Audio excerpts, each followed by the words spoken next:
종편 채널A 시사 프로그램에 출연한 패널이 민주언론 시민연합을 종북 세력으로 지칭한 데 대해 대법원이 명예훼손으로 볼 수 없다는 취지의 판결을 내렸습니다. 판결로 보는 세상입니다. 조영환 종북 좌익 척결단 대표는 지난 2013년 5월 6일 채널A 시사 프로그램이었던 김광현의 탕탕평평에 출연해 대한민국 종북 세력 5인방을 주제로 발언을 했습니다. 민원연은 주한미군 철수, 한미동맹 파괴, 국가보안법 철폐, 우리나라의 안보를 해치는 일련의 선전선동을 줄기차게 해왔다는 게 당시 조 대표의 발언입니다. 조 대표는 그러면서 그런 점에서 아마 민원연은 종북 세력의 선전, 선동 수단이 아니었는가 하고 국민으로서 의심하지 않을 수가 없다고 발언했습니다. 채널A는 방송 화면에 종북 선동하는 언론, 민주언론 시민연합이라는 자막을 띄었습니다. 민원연은 이에 조영환 대표와 채널A를 상대로 허위사실을 적시해 명예를 훼손하고 인격권을 침해했다며 1억 원의 손해배상과 정정보도를 청구하는 소송을 냈습니다.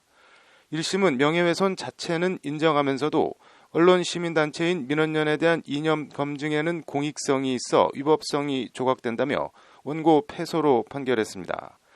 2심은 하지만 1심 판결을 깨고 채널A와 조영환 대표는 민원연에 1,000만 원을 배상하는 한편 정정보도와 함께 관련 방송 내용을 삭제하라고 선고했습니다. 민원연을 북한 정권을 추종하는 종북 세력이라고 한 것은 허위 사실로 표현의 자유 범위 내에 속한다고 할 수 없다.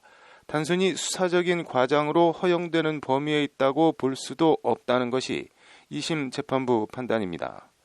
대법원은 하지만 원고 일부 승소 2심 판결을 깨고 사건을 원고 패소 취지로 서울고법에 돌려보냈다고 오늘 밝혔습니다. 재판부는 먼저 종북 표현은 정부의 대북 강경정책에 비판적 견해를 보이는 사람들이란 의미까지 다양하게 쓰이는 등 의미를 객관적으로 확정하기 어렵다고 지적했습니다. 누군가를 단순히 종북이나 주사파라고 하는 등 부정적인 표현으로 지칭했다고 해서 명예훼손이라고 단정할 수 없다는 것이 재판부 판단입니다. 대법원은 그러면서 조영환 씨의 발언은 민원연 행보나 정치적 입장에 의문을 제기하고 비판하기 위한 것이라며 조 씨의 발언 등은 사실을 적시했다기보다는 의견의 표명이라고 봐야 한다고 강조했습니다.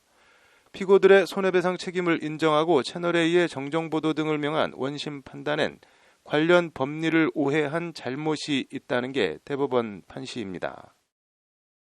명예훼손은 공연히 사실 또는 허위 사실을 적시해 사회적 평가를 저해했을 때 성립하는 범죄로 단순 의견 표명은 명예훼손으로 처벌할 수 없다는 취지의 판결입니다.